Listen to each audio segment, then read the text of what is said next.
doa kali ini bisa mempermudah kita sampai akhir pembelajaran ya. Amin.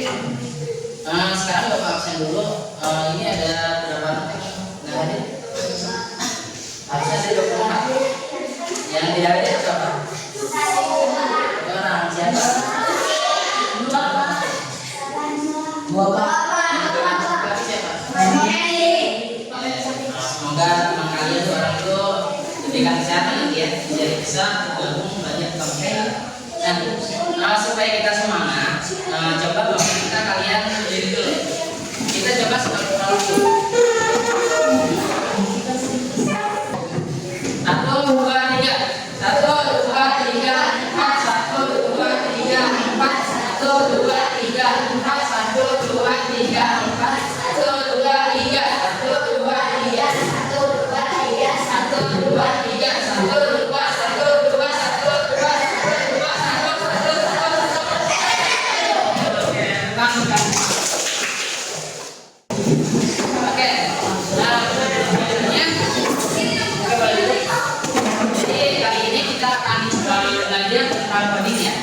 Nah, kalian sudah belajar dulu di kelas 7 ini ada pembelajaran baru untuk mungkin ini juga pembelajaran baru bagi kalian karena di SD belum menemukannya ya.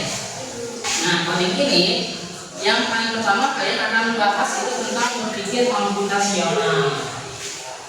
Apa sih berpikir komputasional itu? Kita tulis nih.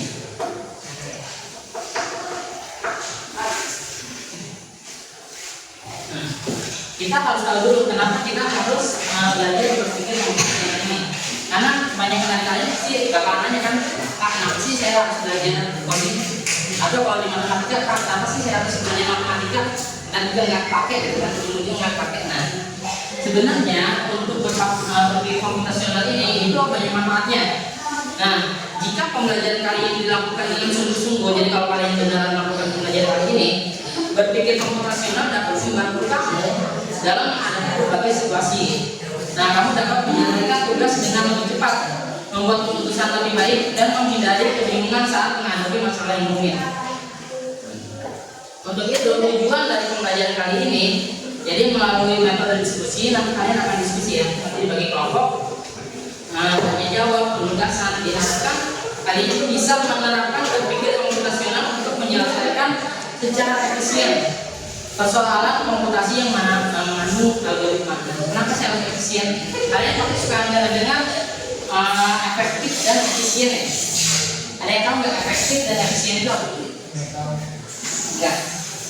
Kalau efektif itu artinya kalian itu mencapai tujuannya. Jadi kalau misalnya kalian mau menguasai matematika, kalian pakai cara belajar malam gitu. Nah, dengan belajar malam ternyata kalian bisa menguasai matematika. Berarti cara belajar malam itu efektif untuk kalian. Atau kalian mau terlihat lebih bersih mukanya, maka kalian pakai cara mandi 3 kali sehari misalkan. Nah, ternyata mandi 3 kali sehari bikin kalian kulit itu lebih bersih, lebih putih. Berarti mandi 3 kali sehari itu efektif. Tapi contohnya misalkan kalian mau punya duit 10.000, tapi kalian caranya itu minta ke orang tua. Itu orang tua nggak ngasih. Nah, berarti cara minta ke orang tua yang nggak ngasih itu tidak efektif buat kalian, gitu ya. Jadi efektif itu tujuan kalian itu tercapai. Sekarang efisien, efisien itu apa? Kalau efisien artinya kalian cukup menerapkan beberapa langkah supaya kalian mencapai tujuannya. Contohnya gini, kalian mau ke Malingping. Nah, kalau kalian mau ke Malingping, kalian bisa lurus aja jalan sini langsung Malingping. Itu kan efektif ya, efisien juga. Menghabiskan waktu. Tapi kalau kalian ke Sukabumi dulu, ke Bogor, terus ke Jakarta, baru ke Rangkas, ke Malingping, nah itu tercapai yang tercapai ke Malingpingnya, tapi itu tidak efisien. Jadi kalian sekarang efektif dan efisien itu apa ya? Nah, untuk itu dalam pembelajaran kali ini Bapak akan mencoba mengarahkan kalian berpikir secara komputasional. Baik nanti permasalahan dalam kehidupan sehari-hari kalian bisa terapkan, bisa selesaikan dengan lebih baik. Nah, jadi apa itu berpikir komputasional? Berpikir komputasional adalah proses berpikir untuk menyelesaikan masalah secara sistematis. Nah, hal ini berarti langkah-langkah yang disajikan harus logis, harus jelas, dan harus terstruktur. Nanti kalian akan menemukan itu di LKPD-nya. Nanti Bapak akan temukan LKPD-nya. Nah, Nah, begitu kalian harus tahu dulu angka berpikir komputasional. Yang pertama itu ada dekomposisi. Nah, dekomposisi itu adalah proses memecah masalah besar menjadi bagian-bagian kecil yang lebih mudah dikelola. Kemudian ada pengenalan pola, yaitu kemampuan untuk melihat kesamaan atau pola dari berbagai situasi atau data. Kemudian yang ketiga itu ada abstraksi, yaitu kemampuan untuk mencari informasi dan mengabaikan hal yang tidak relevan. Yang terakhir itu ada algoritma, serangkaian langkah berfungsi yang diikuti untuk menyelesaikan suatu masalah. Mungkin kalau baca aja kalian nggak bakal paham.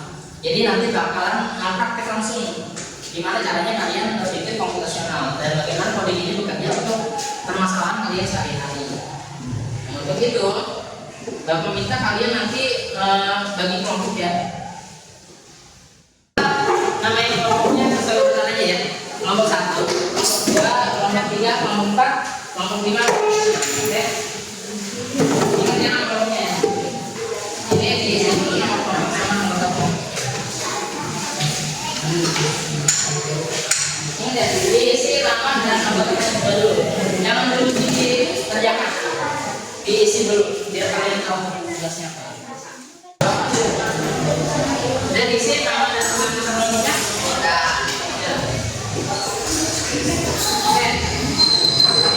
Ini ada kompetensi awalnya ya. Kompetensi awalnya yaitu mampu menerapkan berpikir komputasional untuk menyelesaikan secara efisien persoalan komputasi yang mengandung algoritma, representasi data, struktur data dan pengerjaan bala. Kemudian ada pemahaman bermakna. Di situ kalian bisa baca ya pemahaman bermaknanya. Mampu memahami algoritma dan mengenal pola dapat membuat optimalisasi penjadwalan serta dapat membuat struktur database atau daftar. Nah, ini kemudian tujuan pembelajarannya kalian peserta ini mampu menerapkan berpikir komputasional untuk menyelesaikan secara efisien persoalan komputasi yang mengandung algoritma. Kemudian petunjuknya yang pertama, simak LKPD ini dengan sama mendiskusikan dan kelompok mengenai permasalahan, tetap jaga kerapian, komponen kemudian yang kedua, oke, kalian boleh baca soalnya sekarang. Buka halaman 2 ini. Jadi soalnya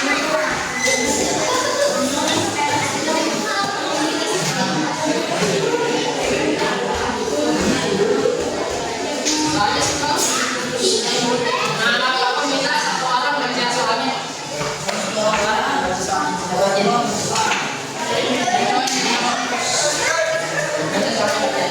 Ini di kelas ada orangnya. Ini kamu yang berani. Ada sama.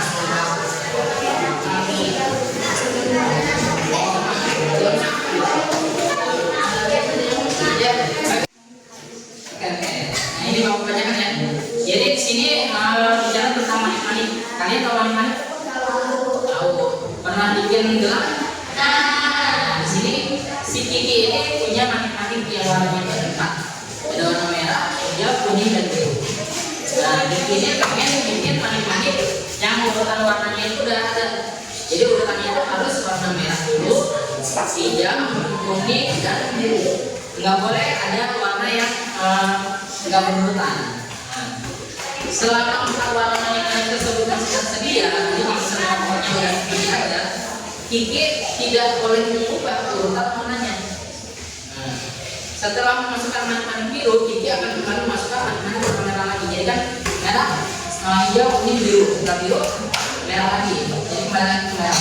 Gitu terus sampai manik-maniknya itu habis. Nah, sekarang persoalannya, jika salah satu warnanya habis, Kiki akan berusaha membuat gelang yang tersisa. Tapi manik-manik yang sebelahan nggak boleh punya warna yang sama. Jadi nggak boleh punya misalkan merah lagi nggak boleh. Dia harus berubah. Kiki itu punya 4 nih. Ada 5 manik-manik merah, ada 3 manik-manik yang hijau, 7 manik-manik kuning, dan 2 manik-manik biru. Pertanyaannya, berdasarkan ketersediaan manik-manik dan natural warnanya, berapa banyak manik-manik yang diramai oleh jadi kan syaratnya itu merah, hijau, kuning, biru. Nah, kalau misalkan syaratnya merah, hijau, kuning, biru, kemudian habis biru merah lagi. sampai seterusnya. Kira-kira manik yang dipakai buat gelang gigi itu ada berapa? Itu pertanyaannya. Coba kalian analisis.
Nanti mungkin kalian ada sedikit yang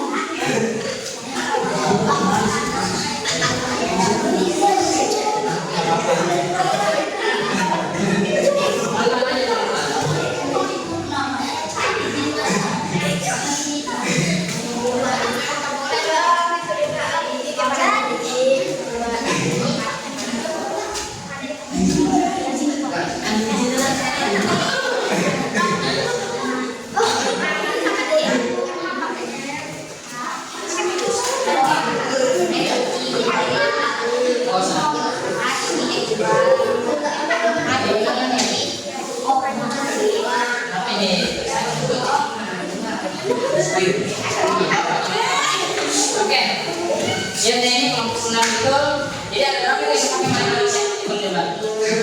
berapa yang pakai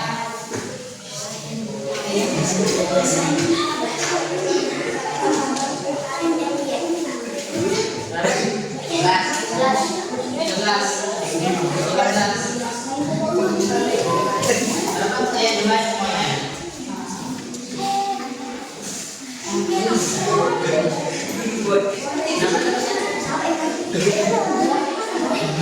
Oke, geser-geser yang lain kelihatan. Oke, kelompok lain gimana? Jadi kalau kelompok 6 itu merah, biru, kuning, hijau, merah, biru, kuning, hijau, merah, biru, kuning, merah, kuning, dan kuning. Kalau kelompok lain gimana? Kan gitu, kenapa? Caranya apa? Coba kelompok lain. Ya pakai semua. Ya semua. Yang terakhirnya gimana?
Sebelum Bapak tutup, ada yang mau tanyakan dulu?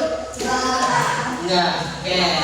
Nah, tadi kita udah belajar apa aja? Ada 4 langkah ya. Kita coba baca lagi nih. 4 langkahnya itu. Nah, yang pertama itu ada rekomposisi. Jadi kalian itu harus memecah masalah jadi bagi kecil. Kemudian ada pengenalan pola. Kalian harus tahu polanya seperti apa. Kemudian yang ketiga itu ada abstraksi. Kalian singkirkan yang gak penting, masukkan di sini. Baru kalian bikin algoritmanya. Oke. Nah, untuk pembelajaran kedepannya kita masih seputar ini. Mudah-mudahan kita bisa mengeksploitasi sama materinya.